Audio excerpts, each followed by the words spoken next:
Historical rabbit hole. The true pagan origin of Adam and Eve. In the dusty archives of ancient Mesopotamia, carved into clay tablets that predate the Bible by over 1,000 years, lies a story that will fundamentally challenge everything you thought you knew about Adam and Eve. What if I told you that the tale of humanity's first couple, their forbidden fruit, and their fall from grace wasn't divinely revealed to Hebrew scribes, but borrowed, almost word for word, from pagan creation myths that were already ancient when Abraham was born? The evidence is overwhelming, the parallels are undeniable, and the implications are staggering. Because what cover isn't just academic, we're about to uncuriosity. It's a complete rewriting of religious history. We're talking about goddesses transformed into subordinate wives, divine trees stripped of their sacred power, and serpents recast from wisdom givers to symbols of evil. This is the story of how one of the world's most influential religious narratives was carefully constructed from the scattered pieces of older, more complex mythologies. And here's the thing that makes this so fascinating. The Hebrew scribes weren't trying to hide this borrowing. In fact, the linguistic evidence, the archaeological discoveries, and the textual parallels are so obvious that once you see them, you can't unsee them. We're going to trace the evolution of these stories from their polytheistic origins through their monotheistic transformation, and by the end, you'll understand exactly how the Adam and Eve you know came to be, and why it matters more than you might think. But before we dive into the rabbit hole, let me be clear about something. This isn't about debunking anyone's faith or proving anyone wrong. This is about understanding how stories travel, how cultures influence each other, and how the most powerful narratives in human history were crafted by brilliant writers who drew from the rich mythological traditions of their time. What we're exploring is the fascinating process of literary adaptation and theological innovation that gave birth to one of civilization's most enduring tales. So buckle up, because we're about to journey back 4,000 years to discover the true pagan origins of Adam and Eve. Let's start with the moment that changed everything. In the mid-19th century, European archaeologists were digging through the ruins of ancient Mesopotamia, expecting to find evidence that would confirm the Bible's historical accuracy. What they found instead turned biblical scholarship upside down. As cuneiform tablets were unearthed and translated, a shocking reality emerged. Many of the Bible's most famous stories weren't original at all. They were adaptations, refinements, and theological reinterpretations of much older Mesopotamian myths. The discovery that rocked the scholarly world was the Enuma Elish, often called the Babylonian Genesis. Dating back to at least 1800 BCE, centuries before the composition of Genesis, this epic creation myth contained elements that were immediately recognizable to anyone familiar with the Bible. But here's where it gets interesting. The parallels weren't just thematic, they were linguistic, structural, and incredibly specific. In the Enuma Elish, creation begins not with nothingness, but with primordial chaos represented by the goddess Tiamat, who personifies the sea. The Hebrew Bible refers to this same primordial chaos as the deep. But here's the kicker. The Hebrew word is tehom, which linguists have proven is directly related to Tiamat. This isn't coincidence. This is evidence of direct literary borrowing, a smoking gun that reveals how Hebrew scribes adapted Babylonian source material for their own theological purposes. The story gets even more compelling when we look at the creation of humanity itself. Nearly every ancient culture has some version of humans being fashioned from clay, but the specific details matter. In Ovid's Metamorphosis, Prometheus creates humans by mixing new-made earth with fresh rainwater. Egyptian myths describe the ram-headed god Kmun creating humans as a potter who molds clay on a potter's wheel. But it's the Sumerian traditions that provide the most direct parallel. The primeval mother goddess Nama created mankind by placing clay in her womb, fashioning servants for the gods. Now here's where the Adam and Eve story gets really interesting. In Mesopotamian mythology, there's a figure called Adamu. Notice the similarity to Adam, created by the god Enki from the dust of the earth in a special garden. The linguistic connection isn't subtle. It's right there in the name, but it goes deeper than that. According to some scholars, the biblical Adam may have originated not as the first human, but as a divine figure in earlier Mesopotamian pantheons, specifically the Sumerian god Idim, who was known as the creator of the first human and the protector of humanity. This transformation from god to human represents one of the most significant theological shifts in the development of monotheism. The Hebrew writers took a divine creator figure and reimagined him as the first created being, fundamentally altering the power dynamics of the story while preserving the essential narrative elements. But the most striking parallel comes from the myth of Enki and Ninhursag, which provides what may be the direct source for the creation of Eve from Adam's rib. In this Mesopotamian tale, the god Enki falls ill, and various goddesses are created to heal different parts of his body. One of these goddesses, Ninti, is specifically destined to heal Enki's rib. Here's the fascinating part. Ninti's name means both the Lady of the Rib and the Lady of Life. This dual meaning, rib and life, is exactly what we find with Eve, whose name is connected to life and who was created from a rib. The probability that this is mere coincidence is essentially zero. We're looking at the same specific anatomical detail, the same linguistic wordplay, and the same conceptual framework. The Hebrew writers clearly had access to this Mesopotamian tradition and adapted it for their own theological narrative. Now, let's talk about what might be the most famous borrowed story in all of religious literature: the flood narrative. The parallels between Noah's flood and earlier Mesopotamian flood stories are so extensive and detailed that even conservative scholars acknowledge the connection. We're talking about the Epic of Atrahasis, which predates the biblical account by over 1,000 years. The similarities aren't just thematic, they're remarkably specific. In both stories, a divine figure warns a righteous man of an impending flood sent to destroy humanity. In both, the hero is commanded to build a massive boat to specific dimensions. In both, he takes animals aboard to preserve life. In both, he sends out birds to test for dry land, first a raven, then a dove. And in both, the first act after the flood is offering a sacrifice, with the divine beings responding positively to the aroma.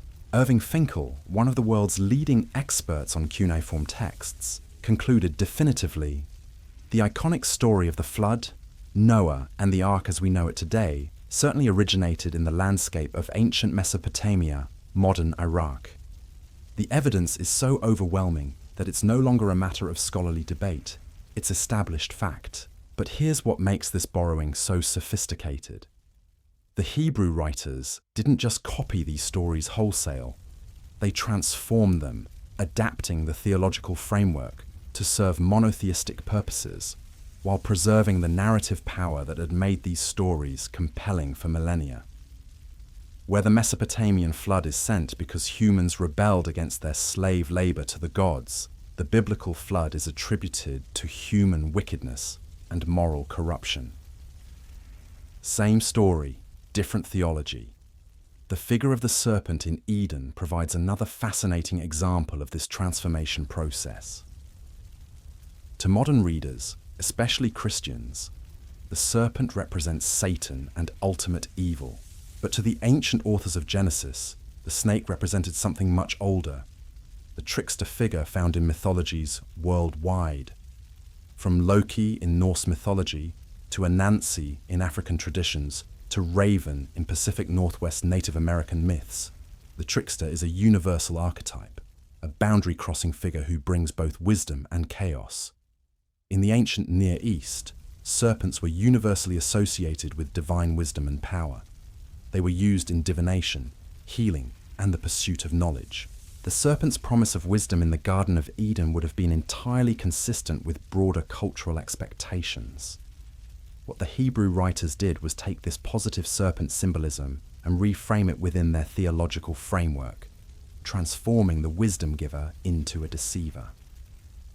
This transformation reflects a broader pattern we see throughout Genesis: the systematic reinterpretation of pagan religious symbols to serve monotheistic theology.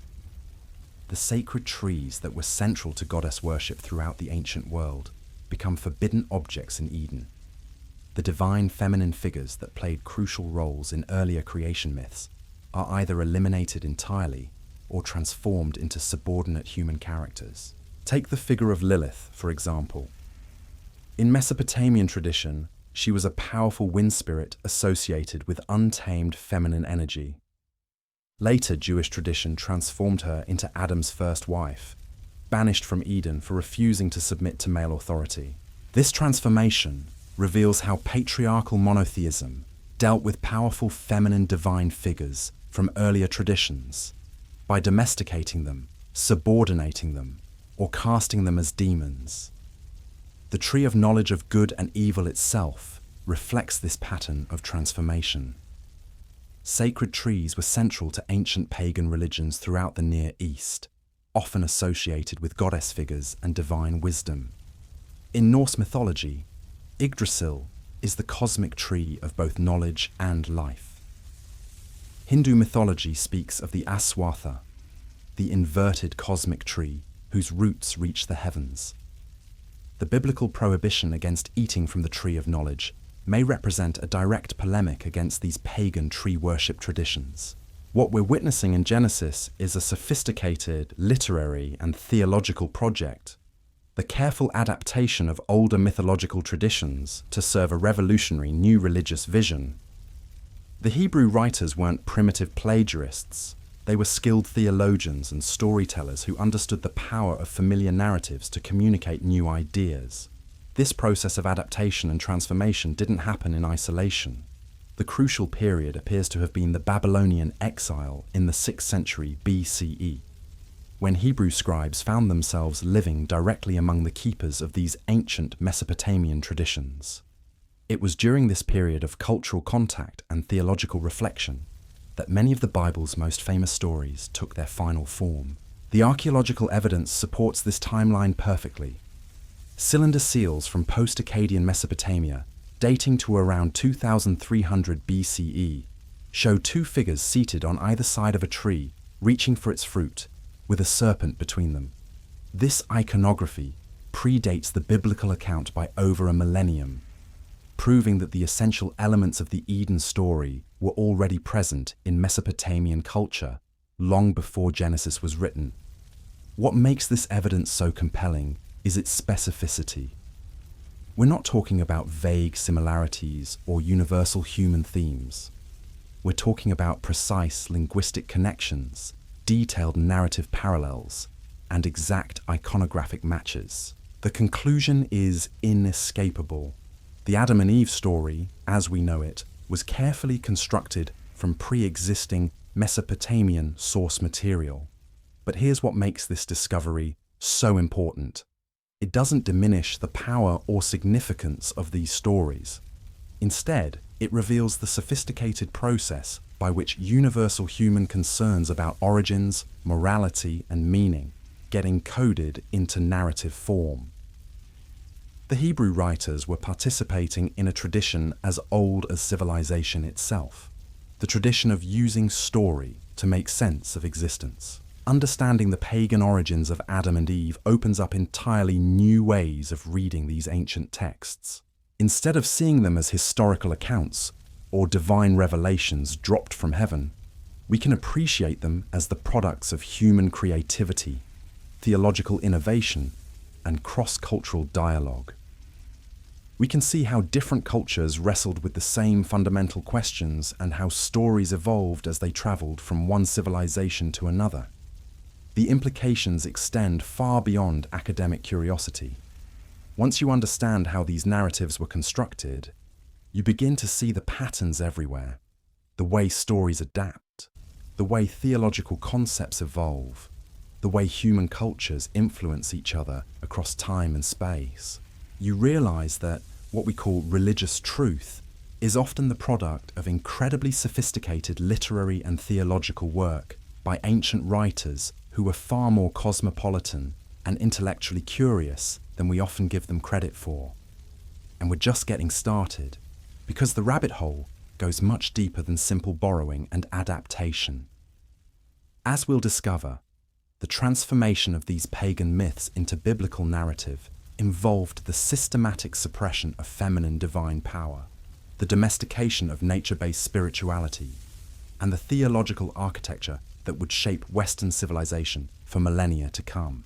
The deeper we dig into this archaeological treasure trove, the more we realize that the story of Adam and Eve wasn't just borrowed, it was systematically reconstructed to serve a radical new theological agenda. And nowhere is this more evident than in the deliberate erasure and transformation of the divine feminine that dominated ancient Near Eastern religion for thousands of years. Picture this. Before the Hebrew scribes began their theological revolution, the ancient world was saturated with powerful goddess figures who controlled creation, fertility, wisdom, and the very forces of life itself. These weren't minor deities relegated to the margins of religious life. They were the primary divine powers that people turned to for everything from childbirth to harvest, from healing to prophecy. The archaeological record is crystal clear on this point. Goddess worship was the dominant religious paradigm across Mesopotamia, Canaan, Egypt, and the broader ancient Near East. But here's where it gets fascinating. When we examine the Genesis narrative with fresh eyes, we can see the ghostly outlines of these suppressed goddess traditions embedded right in the text. The Hebrew writers didn't completely eliminate these feminine divine figures. They transformed them, domesticated them, and stripped them of their power while preserving just enough of the original stories to maintain narrative continuity. Take the figure of Eve herself. Modern readers see her as simply the first woman, Adam's helper and companion. But the linguistic evidence suggests something far more complex. The name Eve has been connected to the Hurrian goddess Khepet, who was actually worshipped in Jerusalem during the Late Bronze Age, centuries before the composition of Genesis. Even more intriguingly, some scholars have noted that the Hebrew name for Eve bears resemblance to an Aramaic word for serpent, linking her directly to the wisdom-bringing snake that plays such a crucial role in the Eden narrative. This connection isn't random. Throughout the ancient Near East, serpents were associated with goddess figures who controlled sacred knowledge, healing, and the mysteries of life and death. The fact that Eve's name echoes serpent terminology suggests that she may have originally been a much more powerful figure, perhaps a goddess of wisdom or sacred knowledge, who was gradually demoted to the role of subordinate wife and scapegoat for humanity's fall. The pattern becomes even clearer when we look at the mysterious figure of Lilith, who appears in later Jewish tradition as Adam's first wife. According to these accounts, Lilith was created equal to Adam, but was banished from Eden for refusing to submit to male authority. The origins of Lilith clearly lie in Mesopotamian demonology, where she was a powerful wind spirit associated with untamed feminine energy and independence. The transformation of this autonomous divine figure into a cautionary tale about female disobedience reveals exactly how patriarchal monotheism dealt with powerful goddess traditions, by recasting them as threats to divine and social order. But the suppression of feminine divinity goes even deeper than individual character transformations.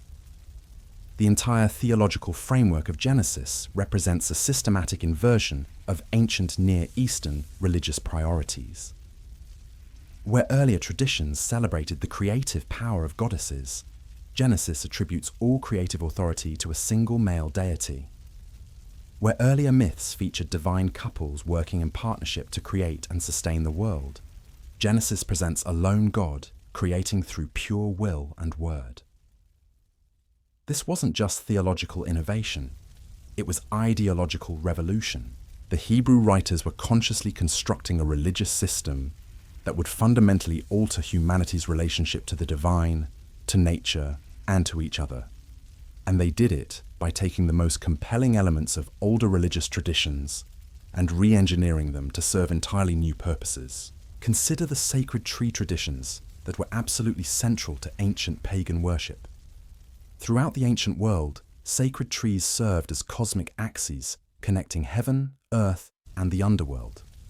They were associated with goddess figures who dispensed wisdom, healing, and divine knowledge to those who approached them with proper reverence.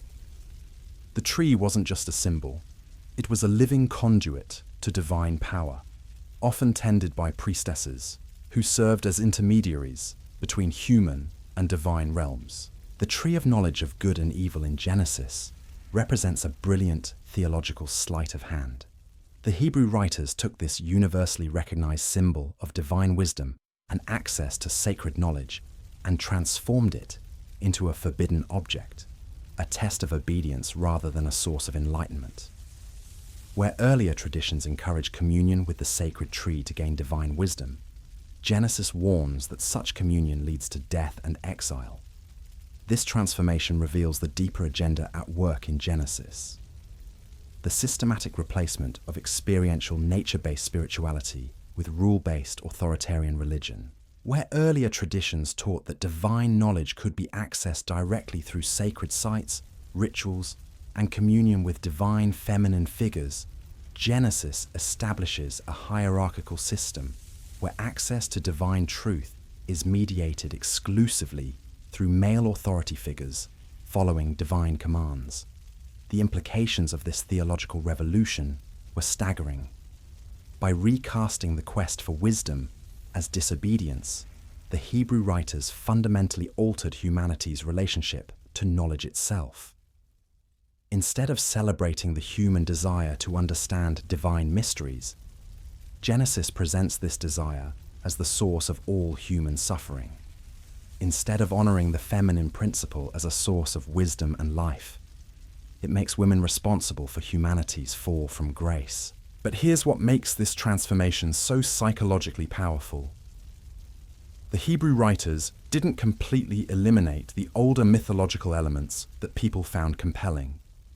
Instead, they preserved them within a new theological framework that inverted their original meanings. The result was a narrative that felt familiar enough to be psychologically satisfying while advancing a completely revolutionary religious agenda. This process becomes even more evident when we examine the flood narrative in detail. The Mesopotamian flood stories weren't just about divine punishment. They were complex theological meditations on the relationship between gods and humans, the nature of justice, and the possibility of renewal after catastrophe.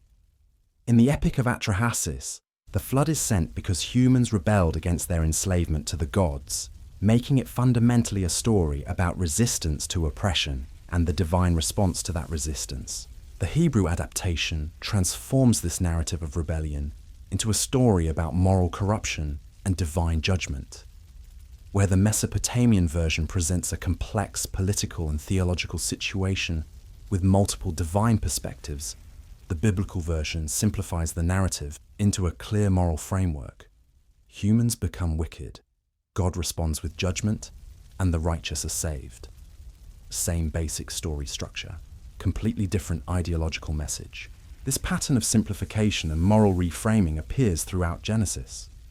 Complex polytheistic narratives with multiple divine perspectives and ambiguous moral implications get streamlined into clear, monotheistic parables with obvious moral lessons.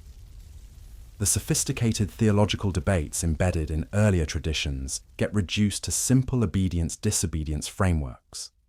But perhaps the most revealing transformation involves the figure of the serpent itself. In ancient Near Eastern tradition, serpents were universally associated with divine wisdom, healing, and renewal. The serpent's ability to shed its skin made it a powerful symbol of rebirth and transformation. Its connection to the earth made it a mediator between the underworld and the surface world. Its role in divination and healing made it a symbol of access to divine knowledge. The Hebrew writers took this positive serpent symbolism and inverted it completely. Instead of a wisdom giver, the serpent becomes a deceiver. Instead of offering genuine divine knowledge, it offers false promises. Instead of facilitating human spiritual development, it becomes the agent of humanity's downfall. This transformation reveals the systematic way that Genesis reframes older religious symbols to serve new theological purposes. What's particularly striking is how this inversion works psychologically. The serpent's promise in Genesis, "You will be like God, knowing good and evil," would have resonated powerfully with ancient audiences familiar with serpent wisdom traditions.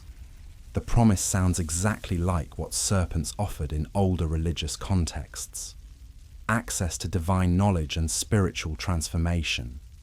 The Hebrew writers used this familiar expectation to create a narrative trap, where what appears to be traditional serpent wisdom turns out to be deception and destruction. This sophisticated manipulation of audience expectations reveals just how carefully crafted the Genesis narrative really is. The Hebrew writers weren't primitive storytellers working with crude materials. They were skilled theologians and literary artists who understood exactly how to use familiar mythological elements to advance revolutionary new ideas about the nature of divinity, humanity, and moral authority. The archaeological evidence continues to support this interpretation. Excavations throughout the ancient Near East have revealed the widespread nature of goddess worship, serpent symbolism, and sacred tree traditions that Genesis systematically reframes.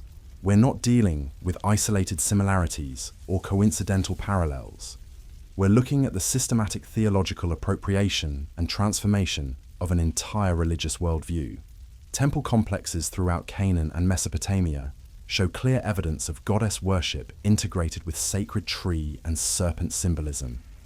Figurines, seals, and artwork depict divine feminine figures associated with trees, serpents, and the dispensation of wisdom. The very religious landscape that the Hebrew writers inhabited was saturated with these older traditions, making their systematic reinterpretation all the more remarkable. But here's what makes this story so compelling from a historical perspective. We can actually trace the process of transformation. The biblical text itself preserves evidence of earlier traditions that were gradually suppressed or reinterpreted.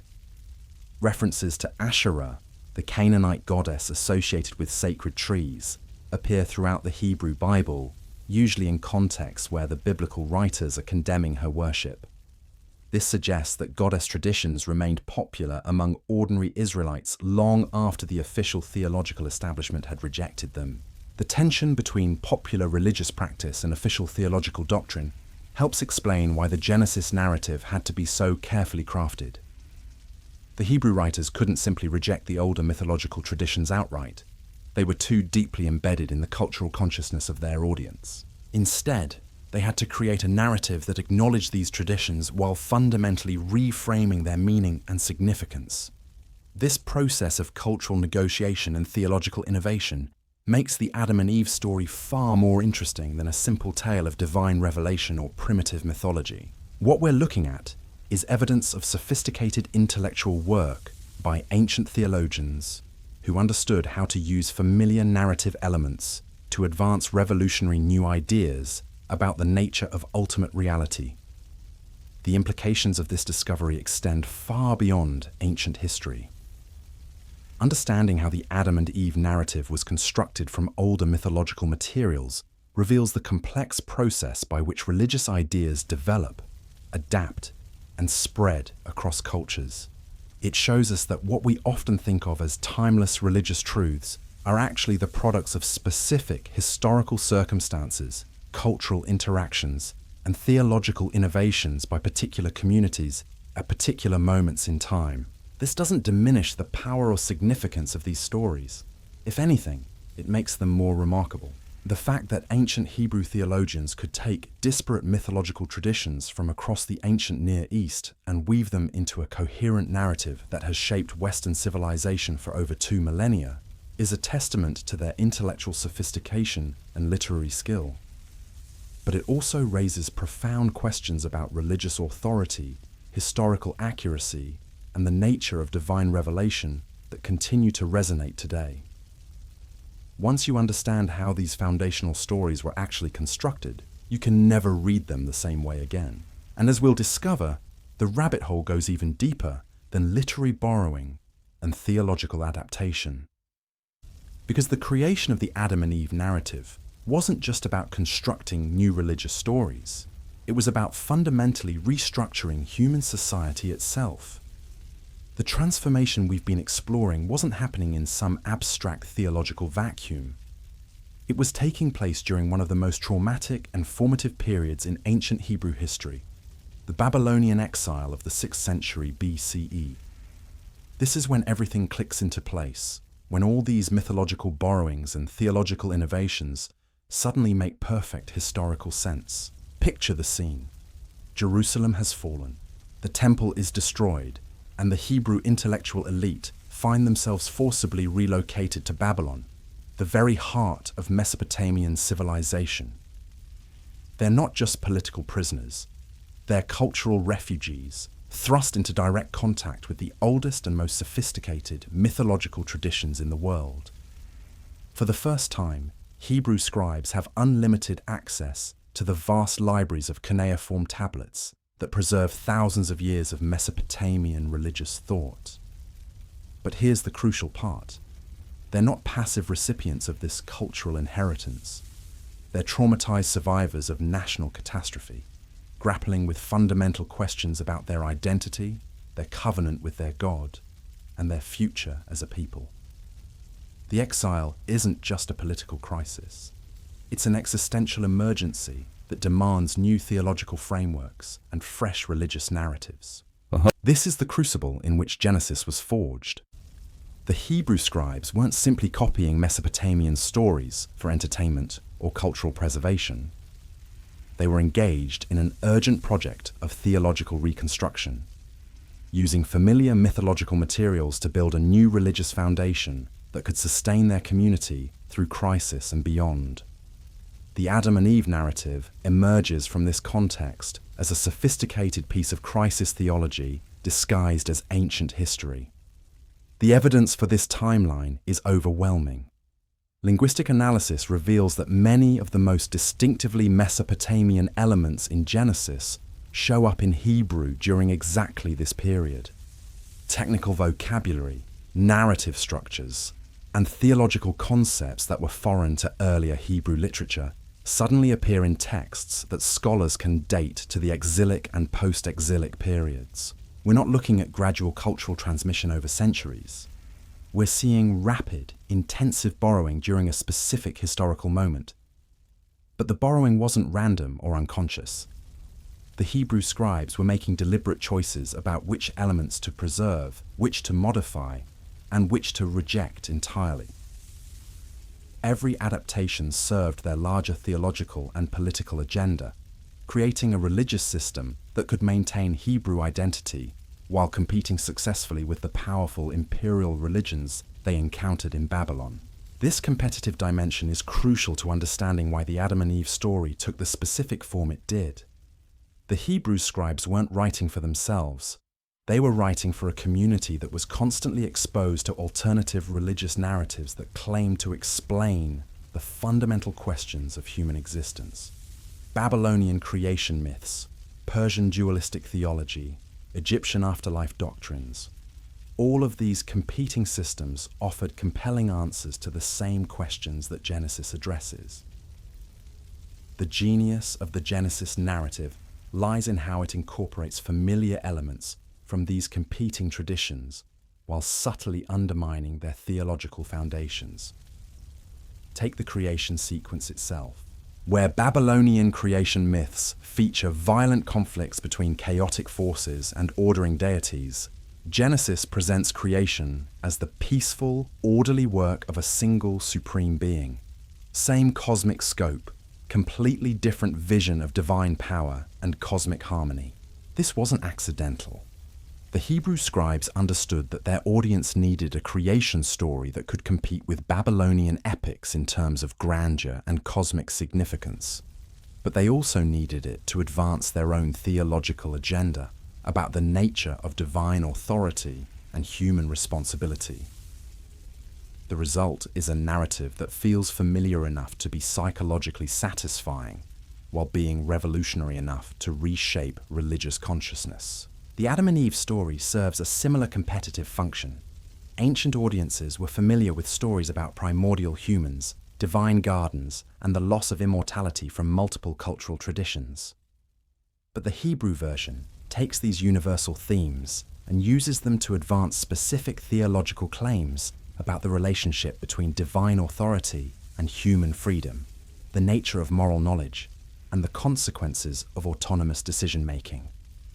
What makes this so psychologically powerful is how the narrative uses familiar mythological expectations to create surprise and cognitive dissonance. Ancient readers would have expected the quest for divine knowledge to be portrayed positively. That's how it worked in most mythological traditions. The shock of having this expectation violated creates a memorable narrative moment that reinforces the theological message about obedience and authority. This technique appears throughout the narrative. The serpent speaks and offers wisdom, exactly what ancient audiences would expect from serpent figures in religious stories. But instead of delivering genuine wisdom, it delivers deception and destruction. The tree offers divine knowledge, exactly what sacred trees offered in ancient religious traditions. But instead of enlightenment, it brings exile and death. The Hebrew writers systematically used familiar mythological tropes to create unexpected theological reversals. These reversals weren't just literary devices, they were tools of cultural resistance and religious innovation. By taking the most recognizable elements of ancient Near Eastern religion and inverting their traditional meanings, the Hebrew scribes created a narrative that simultaneously acknowledged and rejected the religious worldview of their imperial captors. It's cultural appropriation in service of theological independence. The sophistication of this strategy becomes even more apparent when we examine how it functions on multiple levels simultaneously. On the surface, Genesis appears to be telling a simple story about the first humans and their relationship with their Creator. But beneath this surface narrative, it's conducting a systematic critique of ancient Near Eastern religious assumptions about divine plurality, cosmic conflict, and the nature of sacred knowledge. The theological implications were revolutionary. Where ancient Near Eastern religions typically featured pantheons of specialized deities who needed to be approached through complex ritual systems, Genesis presents a single deity who creates through pure will and communicates directly with humans. Where earlier traditions often portrayed divine knowledge as something humans could access through ritual, divination, or communion with sacred sites, Genesis presents such knowledge as fundamentally off-limits to human beings. This wasn't just theological innovation, it was social engineering on a massive scale. The Hebrew scribes were using familiar mythological narratives to advance a completely new vision of religious authority, social organization, and individual responsibility. They were creating the intellectual foundation for a religious system that would prove remarkably successful at maintaining community coherence across cultural boundaries and historical changes. The success of this strategy is evident in how the Genesis narrative functions in later Jewish and Christian tradition. Despite being constructed from obviously non-Hebrew sources, it becomes the foundational story that defines Jewish identity and shapes Christian theology. The borrowed elements don't undermine its authority. They enhance its psychological power by tapping into universal human mythological expectations while redirecting them toward new theological conclusions. But the cultural impact extends far beyond religious communities. The Genesis narrative introduces conceptual frameworks that fundamentally reshape Western civilization's approach to questions of authority, knowledge, and moral responsibility. The idea that seeking unauthorized knowledge is inherently dangerous, the notion that suffering results from moral failure, the assumption that proper relationships require hierarchical submission, all of these concepts trace back to theological innovations embedded in the Adam and Eve story. This is where the pagan origins of Adam and Eve become more than just historical curiosity.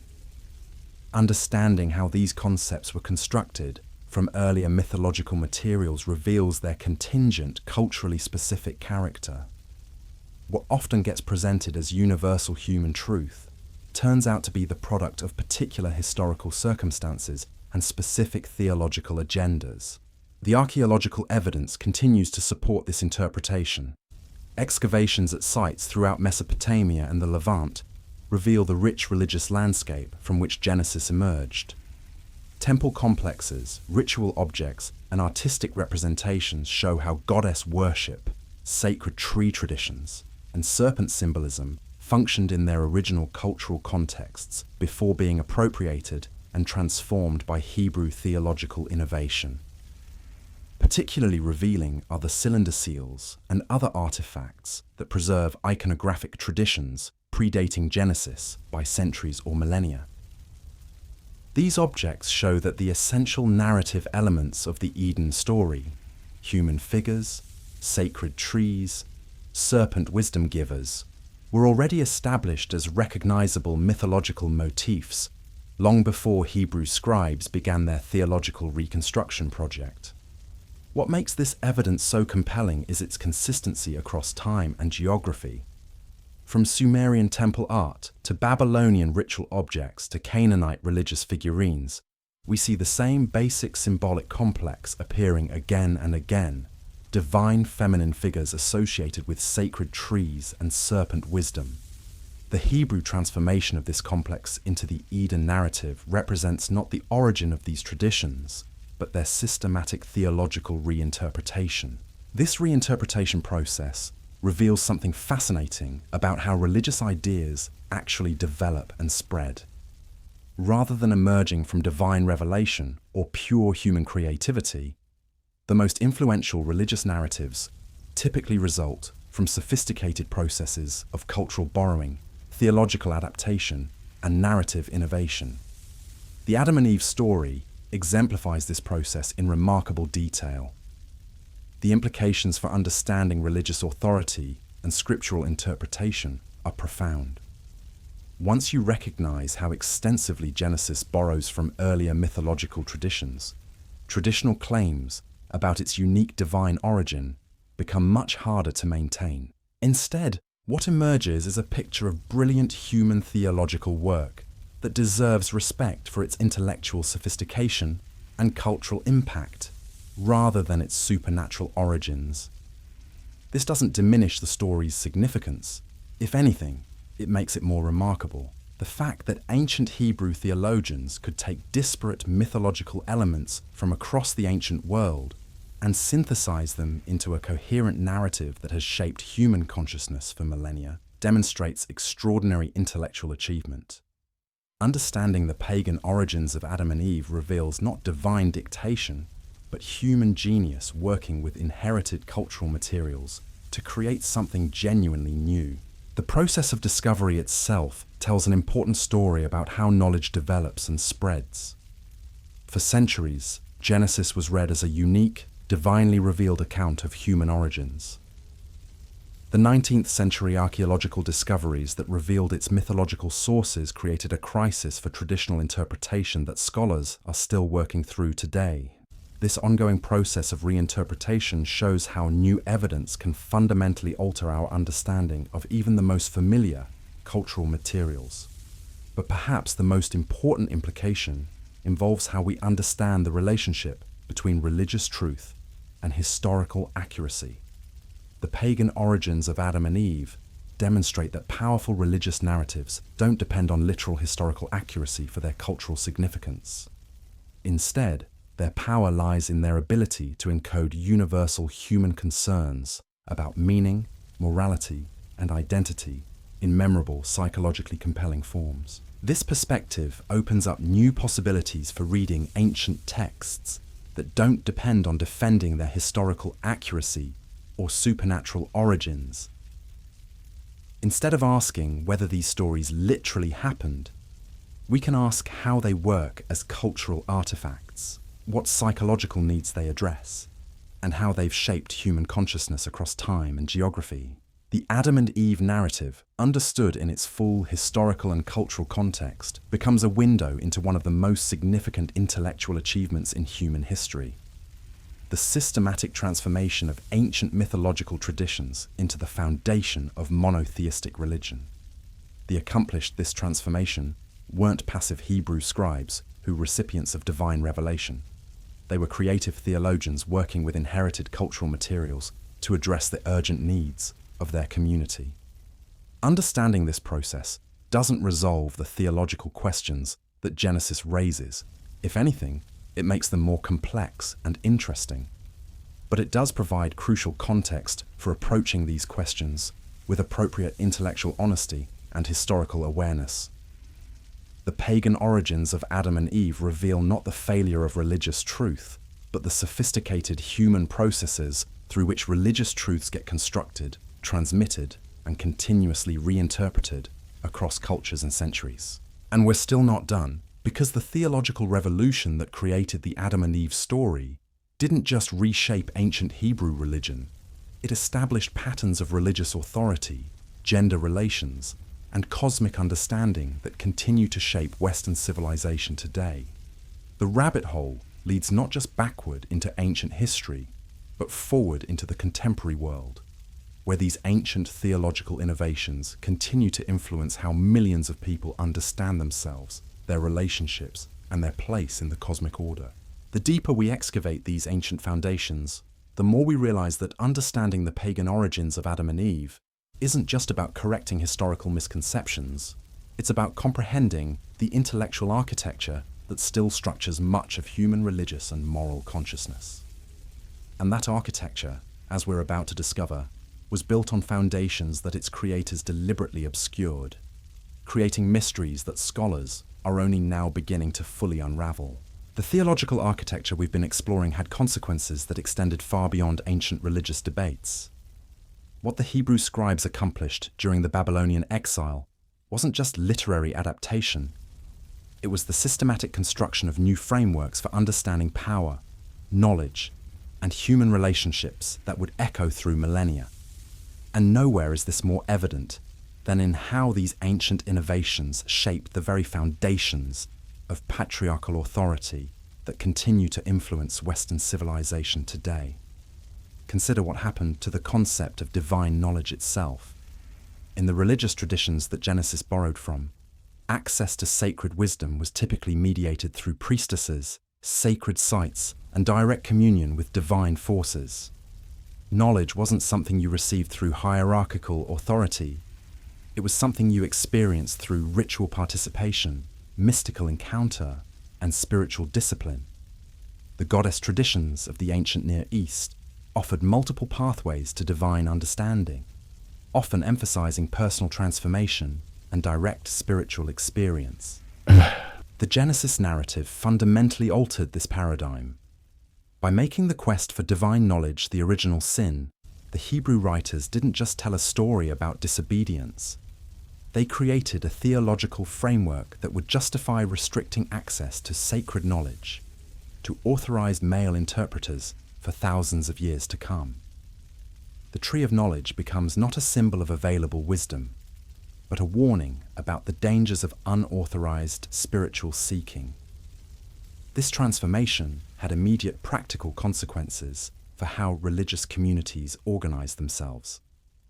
Where earlier traditions often featured female religious specialists who served as intermediaries between human and divine realms, the post-Genesis religious world increasingly concentrated spiritual authority in male hierarchies.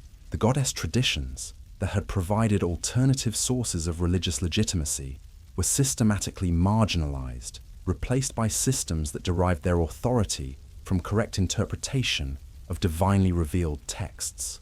But the implications went deeper than religious organization. The Adam and Eve narrative established conceptual patterns that would shape Western thinking about the relationship between knowledge and authority for centuries to come. The idea that certain kinds of knowledge are inherently dangerous, that wisdom must be mediated through proper channels, that autonomous intellectual investigation represents a form of rebellion against legitimate authority.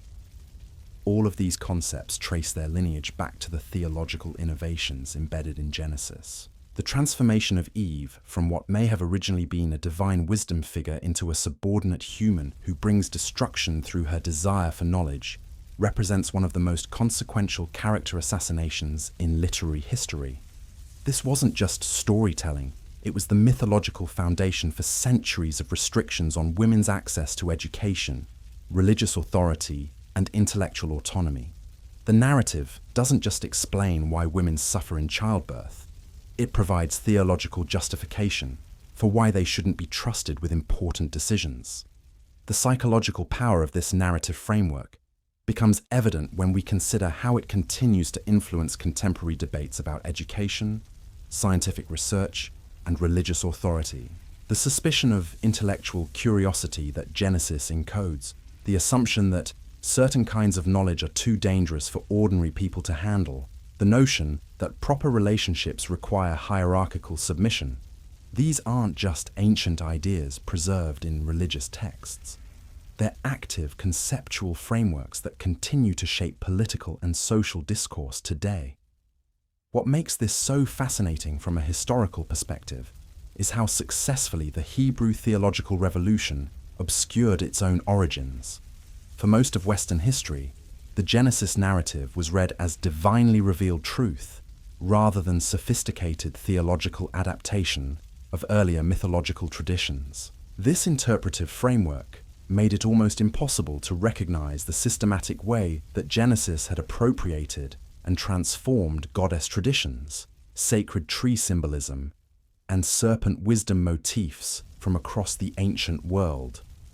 The archaeological discoveries of the 19th and 20th centuries that revealed these pagan origins created what scholars call a hermeneutical crisis, a fundamental challenge to traditional methods of biblical interpretation. Once you understand how extensively, you can't simply Genesis borrows from earlier sources, read it as unique divine revelation. Instead, you have to grapple with questions about cultural transmission, theological innovation, and the human processes through which religious authority gets constructed and maintained. This crisis reveals something important about how religious traditions actually function. The power of the Genesis narrative didn't depend on its historical originality. It depended on its psychological effectiveness and cultural utility. The Hebrew scribes weren't trying to create historically accurate accounts of primordial events. They were trying to construct compelling theological frameworks that could sustain their community through crisis and provide intellectual foundations for a new kind of religious system. The sophistication of their achievement becomes even more apparent when we consider how successfully they solved the fundamental problem facing any theological innovation: how to introduce revolutionary new ideas while maintaining psychological continuity with familiar cultural materials. The Genesis narrative accomplishes this by preserving recognizable mythological elements while systematically inverting their traditional meanings and implications. This technique appears throughout the biblical corpus, but it reaches its most sophisticated expression in the Adam and Eve story. Every major element, the garden setting, the sacred tree, the wisdom-bringing serpent, the divine knowledge quest, would have been immediately familiar to ancient audiences. But each element gets reframed within a theological system that uses these familiar expectations to advance completely new ideas about divine authority, human responsibility, and the nature of moral knowledge. The genius of this approach lies in how it creates cognitive resonance while facilitating conceptual transformation. Ancient readers could connect emotionally with the narrative because it employed mythological motifs they already understood, but they were simultaneously being introduced to theological frameworks that would fundamentally alter their understanding of themselves and their relationship to ultimate reality. It's psychological programming disguised as storytelling. The long-term cultural impact of this programming has been staggering. The conceptual frameworks established in Genesis provided the intellectual foundation for religious systems that would eventually dominate Western civilization. The notion that divine authority should be mediated through textual interpretation rather than direct spiritual experience. The assumption that moral knowledge comes through obedience to revealed commands rather than autonomous ethical reflection. The idea that proper relationships require hierarchical submission rather than egalitarian partnership. All of these concepts derive from theological innovations first encoded in the Adam and Eve narrative. But perhaps the most significant long-term consequence involves how Genesis reshaped Western civilization's relationship to the natural world itself.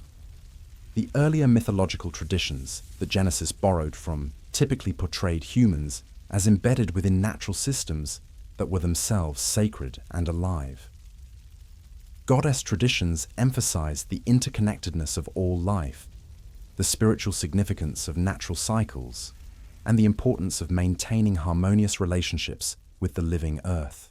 The Genesis narrative systematically dismantled this ecological consciousness.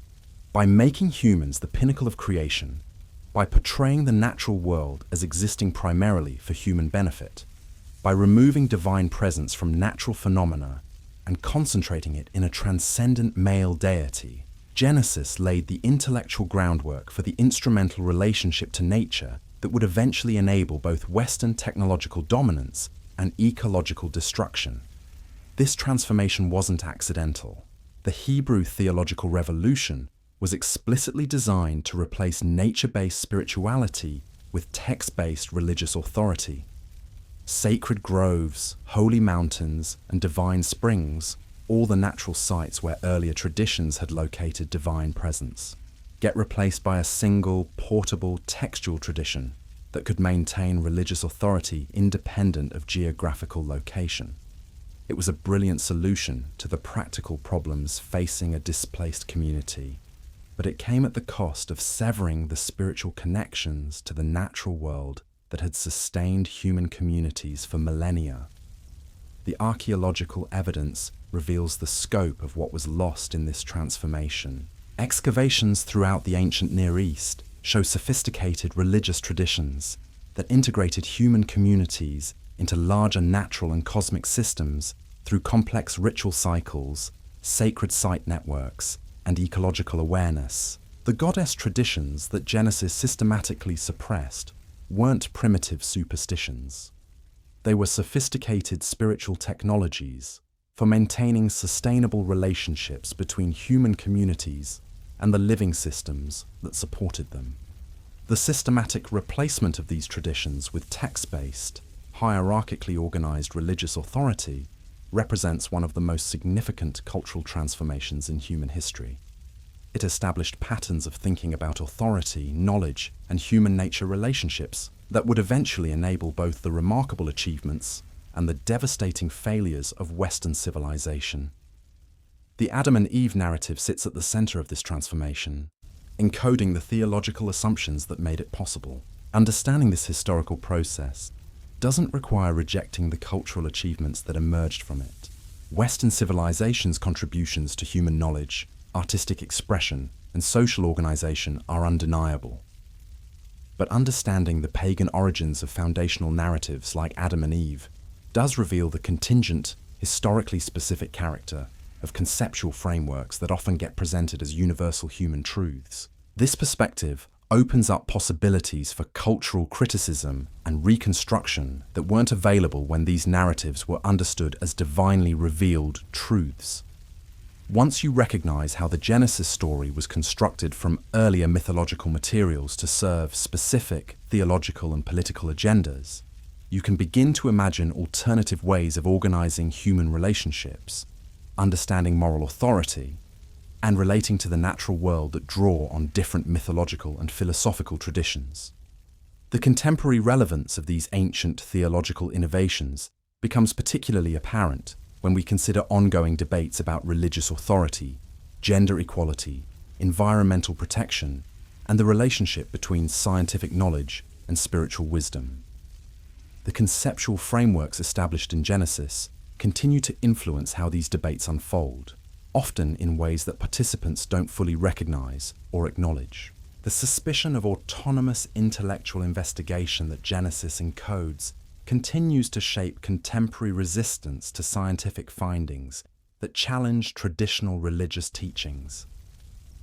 The hierarchical understanding of proper relationships that the narrative promotes continues to influence debates about gender roles, family structure, and social organization. The instrumental relationship to the natural world that Genesis establishes continues to undermine efforts to develop more sustainable economic and political systems. These connections aren't abstract or theoretical. The theological innovations embedded in the Adam and Eve narrative continue to function as active cultural forces that shape how millions of people understand themselves, their relationships, and their responsibilities. Understanding the pagan origins of these innovations provides crucial tools for recognizing their historical contingency and imagining alternatives that might better serve contemporary human needs. The process of excavating these ancient foundations also reveals something important about how cultural transformation actually happens. The Hebrew scribes who created the Genesis narrative weren't working in isolation. They were participating in broader cultural conversations about the nature of divine authority, human responsibility, and cosmic order that were taking place throughout the ancient world. Their theological innovations succeeded not because they were divinely inspired, but because they offered compelling solutions to real problems facing their communities. This perspective suggests that contemporary efforts to address the limitations and destructive consequences of Western civilization's dominant mythological frameworks might benefit from similar processes of creative adaptation and theological innovation. Rather than simply rejecting or defending inherited traditions, we might explore how elements from diverse cultural and spiritual traditions could be synthesized into new frameworks that better serve contemporary human needs while remaining psychologically compelling and culturally sustainable. The pagan origins of Adam and Eve reveal not the failure of religious truth, but the ongoing human need to construct meaningful narratives that can make sense of existence, provide moral guidance, and sustain communities through historical challenges. The Hebrew scribes who created this narrative were engaged in essential human work that every generation must undertake. The construction of cultural frameworks that can address the fundamental questions of human existence while responding to the specific challenges and opportunities of their historical moment. Understanding this process doesn't diminish the significance of their achievement. If anything, it makes it more remarkable. The fact that ancient theological innovations continue to influence human consciousness millennia after their creation demonstrates the extraordinary power of well-crafted mythological narratives to shape cultural evolution across vast spans of time and geography. But it also reveals the responsibility that comes with such power. The narratives we construct and the interpretations we promote have consequences that extend far beyond their immediate cultural contexts. The theological frameworks embedded in stories like Adam and Eve continue to influence how people understand themselves and their relationships with each other and the natural world. This ongoing influence makes it crucial that we understand how these frameworks were constructed, what purposes they were designed to serve, and whether they continue to serve human flourishing in contemporary contexts. The rabbit hole of pagan origins leads us not just backward into ancient history, but forward into questions about cultural responsibility and the ongoing human project of constructing meaningful, sustainable ways of life. The Adam and Eve narrative, understood in its full historical and cultural context, becomes not just an ancient story about the first humans, but a window into the ongoing human struggle to create frameworks for understanding existence that can sustain communities, provide moral guidance, and respond effectively to the challenges and opportunities that each generation faces. And as we're about to discover, this ancient struggle continues today, as scholars, religious communities, and cultural critics grapple with the implications of understanding how one of humanity's most influential narratives was actually constructed. The discoveries we've explored don't just change how we read ancient texts. They challenge us to think more deeply about how we construct meaning, organize communities, and understand our place in the larger cosmos. The pagan origins of Adam and Eve reveal not just the past, but possibilities for the future that remain largely unexplored. The contemporary implications of these ancient discoveries extend far beyond academic debate or historical curiosity. We're living through a moment when the very foundations of Western religious thought are being excavated and examined, revealing construction materials that most people never knew existed. And this excavation process is happening at precisely the moment when humanity faces challenges that may require fundamentally different ways of thinking about authority, knowledge, and our relationship to the natural world. Consider what happens when you trace the intellectual lineage of contemporary environmental destruction back to its mythological roots. The Genesis narrative doesn't just tell a story about the first humans.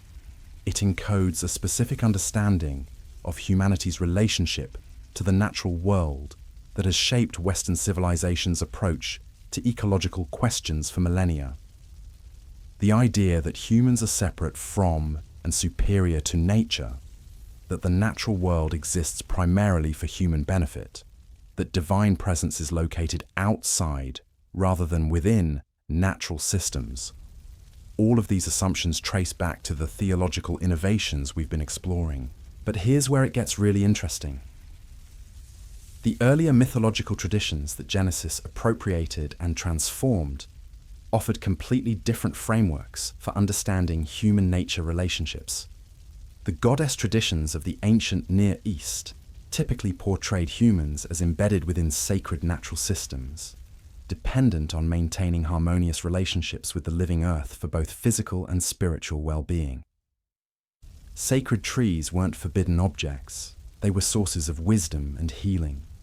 Serpents weren't symbols of deception, they were mediators between different levels of reality. This isn't just historical trivia. These alternative mythological frameworks encode different ways of thinking about sustainability, responsibility, and the proper relationship between human communities and the ecological systems that support them. Understanding how Genesis systematically suppressed these alternatives reveals not just what was lost in the transition to monotheism, but what possibilities remain available for contemporary communities struggling to develop more sustainable ways of life. The process becomes even more complex when we consider how these ancient theological innovations continue to influence contemporary debates about scientific knowledge and religious authority. The suspicion of autonomous intellectual investigation that Genesis encodes, the notion that certain kinds of knowledge are inherently dangerous and should be restricted to authorized interpreters, continues to shape resistance to scientific findings that challenge traditional religious teachings. But this resistance isn't just about defending ancient texts against modern discoveries. It's about protecting entire systems of social organization that depend on maintaining traditional forms of religious authority. The hierarchical structures that trace their legitimacy back to Genesis-based theology have enormous investments in preventing the kind of intellectual autonomy that might lead people to question not just specific religious claims, but the entire framework of mediated spiritual authority that these structures represent. This is why the archaeological discoveries revealing the pagan origins of biblical narratives created such profound cultural anxiety. It wasn't just that scholars had found evidence of literary borrowing. It was that this evidence undermined the entire foundation for religious systems that had organized Western society for centuries. Once people understand how extensively Genesis borrows from earlier mythological traditions, traditional claims about unique divine revelation become much harder to maintain. The implications extend into contemporary politics in ways that most people don't fully recognize. The conceptual frameworks established in Genesis continue to influence how political debates unfold, particularly around questions of authority, expertise, and the proper relationship between knowledge and power. The assumption that wisdom should be mediated through hierarchical authority rather than emerging from autonomous investigation, the notion that questioning established teachings represents a form of dangerous rebellion. The idea that proper relationships require submission to legitimate authority. All of these political concepts have deep roots in the theological innovations we've been exploring. Understanding these connections doesn't provide simple solutions to contemporary political challenges, but it does reveal why certain kinds of arguments resonate so powerfully with particular audiences. People who have been raised within religious traditions that trace back to Genesis carry conceptual frameworks that make them psychologically predisposed to certain kinds of political appeals, even when those appeals are made in secular contexts. The theological programming runs deeper than conscious religious belief. This psychological dimension becomes particularly important when we consider how contemporary movements are attempting to reconstruct more egalitarian and sustainable social systems. Simply advocating for policy changes or institutional reforms may not be sufficient if the underlying mythological frameworks that shape how people understand authority, knowledge, and proper relationships remain unchanged. Lasting cultural transformation may require the kind of theological innovation that the Hebrew scribes accomplished, the systematic construction of new mythological frameworks that can compete successfully with inherited traditions while advancing different visions of human possibility. This is where the study of ancient mythological adaptation becomes more than historical research. It becomes a guide for contemporary cultural work. The Hebrew scribes succeeded in transforming civilization not through political revolution or economic change, but through the careful reconstruction of the foundational narratives that shape human consciousness. They understood that lasting change requires working at, rather than just policy and institution, the level of myth, symbol, and story. Their techniques remain relevant for contemporary efforts to address the limitations and destructive consequences of Western civilization's dominant cultural patterns. The systematic appropriation and reinterpretation of familiar mythological elements, the psychological use of narrative expectations to advance new conceptual frameworks, the integration of diverse cultural traditions into coherent theological systems. All of these approaches could inform contemporary efforts to construct more sustainable and equitable cultural alternatives. But the process also reveals the dangers inherent. The theological innovations embedded in Genesis succeeded in mythological reconstruction projects in transforming civilization, but they also established patterns of thinking that eventually enabled both remarkable cultural achievements and devastating ecological destruction. The suppression of goddess of religious authority, its Eve traditions didn't just eliminate alternative forms of the spiritual connections to the natural world that had sustained human communities' efforts to reconstruct more sustainable myth for millennia. Contemporary didn't. How do you create theological rapport seriously with this historical priest? Innovations that serve immediate logical frameworks need to G, community needs, without establishing prove destructive over longer conceptual patterns that might time spans. How do you appropriate and transform inherited cultural materials without losing essential wisdom that those materials preserve? How do you construct religious authority that can provide community coherence without becoming oppressive or exclusive? These questions become of contemporary challenges. Climate change, biodiversity loss, particularly urgent when we consider the global scope, social inequality, political polarization. All of these problems may require the kind of fundamental shifts in consciousness that can only be achieved through mythological transformation. But such transformation needs to happen across multiple cultural traditions simultaneously, unprecedented, requiring levels of cross-cultural dialogue and collaboration. The pagan origins of Adam and Eve provide a useful case study for understanding how such transformation might work. The Hebrew scribes didn't create their theological innovations in isolation.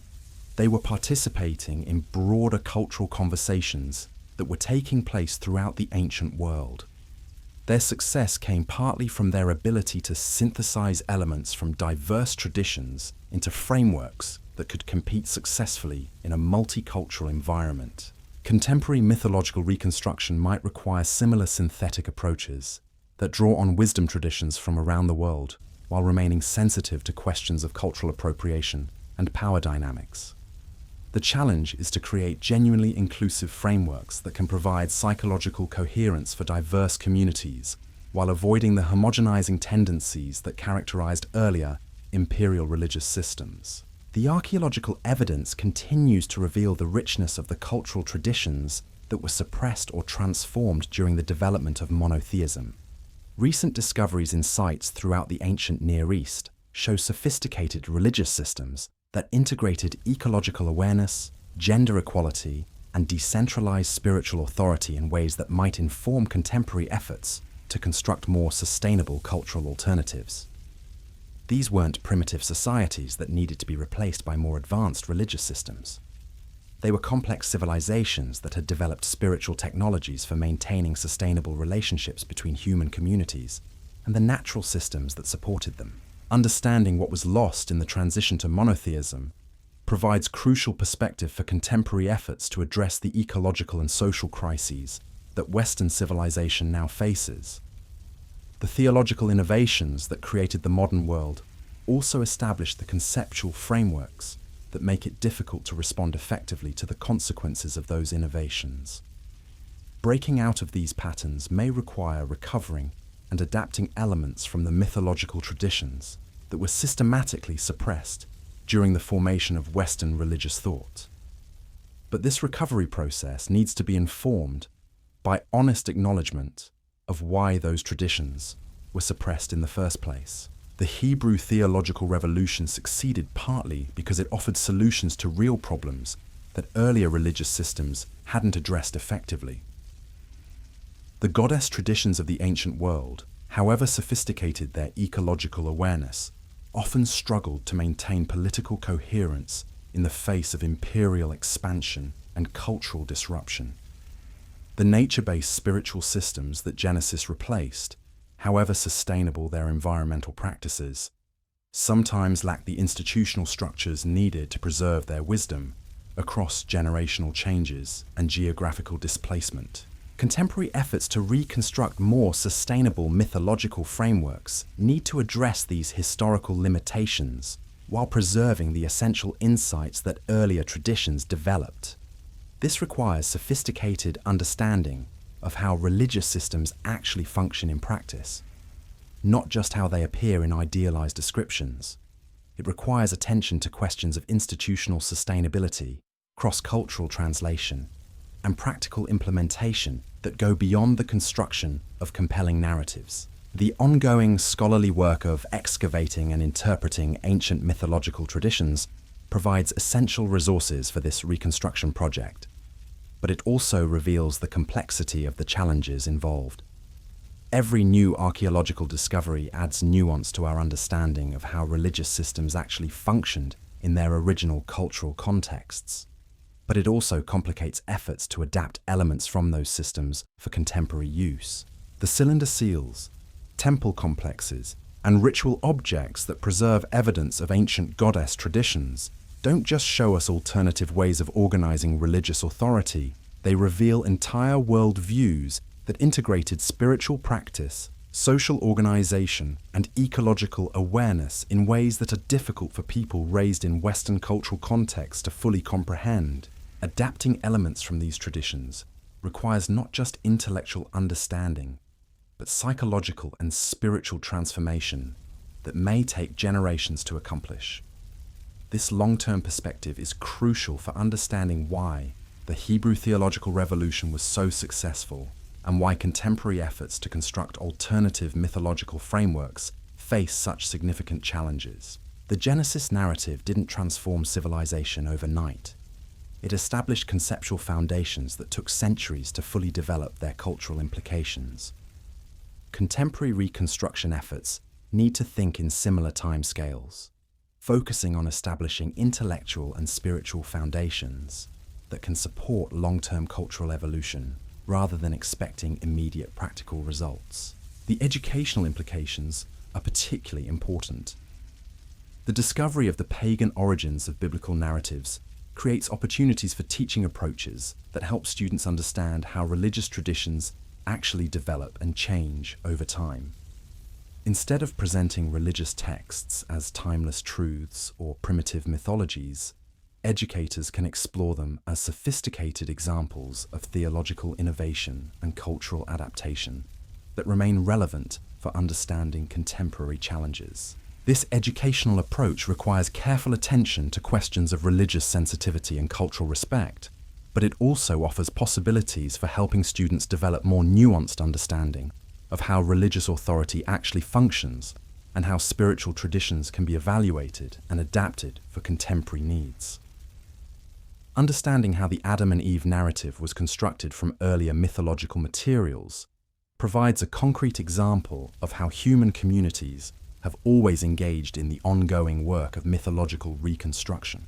The psychological dimensions of this educational work are particularly complex. Students who have been raised within religious traditions that present Genesis as divinely revealed truth may experience significant cognitive dissonance when confronted with evidence of its pagan origins. But this dissonance can also create opportunities for deeper understanding of how religious meaning actually functions and how spiritual traditions can remain psychologically powerful even when their historical origins are fully understood. The key is helping students recognize that understanding the human processes through which religious narratives get constructed doesn't necessarily diminish their cultural significance or spiritual value. The Adam and Eve story remains psychologically compelling and culturally influential, regardless of whether it originated through divine revelation or sophisticated theological adaptation. What changes is our understanding of how such narratives function and how they might be evaluated, interpreted, and potentially reconstructed for contemporary purposes. This perspective opens up possibilities for more creative and flexible approaches to religious and spiritual education that don't depend historical accuracy of particular on defending the narratives. Instead of asking whether ancient stories literally happened, educators can explore how they work as cultural artifacts, what psychological needs they address, and how they continue to influence contemporary consciousness. This approach allows for serious engagement with religious traditions while maintaining intellectual honesty about their historical development. The research methodologies that revealed the pagan origins of biblical narratives also provide models for investigating other foundational cultural narratives that shape contemporary consciousness. The same archaeological and textual analysis techniques that uncovered the Mesopotamian sources of Genesis can be applied to exploring the historical development of other influential stories, concepts, and institutions that often get presented as natural or inevitable rather than historically contingent. This broader application of critical historical analysis has the potential to reveal the constructed character of many aspects of contemporary culture that people typically take for granted: economic systems, political institutions, social hierarchies, gender roles, educational practices. All of these cultural patterns have historical origins that can be investigated and understood, potentially opening up possibilities for conscious reconstruction and adaptation. The methodological approach becomes particularly important for understanding how contemporary mythological reconstruction projects might actually work in practice. The Hebrew scribes didn't succeed through pure creativity or divine inspiration. They succeeded through careful study of existing cultural materials, sophisticated understanding of their audience's psychological needs, and strategic thinking about how to advance their theological agenda while maintaining cultural continuity. Contemporary reconstruction efforts could benefit from similar methodological rigor and strategic thinking. This requires moving beyond romantic idealization of either ancient wisdom traditions or contemporary innovation possibilities toward more realistic assessment of what kinds of cultural transformation are actually possible given existing constraints and opportunities. It requires attention to questions of institutional sustainability, cross-cultural communication, and practical implementation that go beyond the construction of intellectually satisfying theoretical frameworks. The global scope of contemporary challenges makes this methodological sophistication particularly crucial. Climate change, social inequality, political polarization, and technological disruption are creating pressures for cultural transformation that may be unprecedented in human history. Responding effectively to these challenges may require mythological reconstruction projects that can function across multiple cultural traditions simultaneously while remaining sensitive to local needs and constraints. The Adam and Eve narrative provides a useful case study for understanding both the possibilities and the dangers inherent in such ambitious reconstruction projects. The theological innovations embedded in Genesis succeeded in transforming civilization, but they also established conceptual patterns that eventually contributed to many of the problems that contemporary humanity now faces.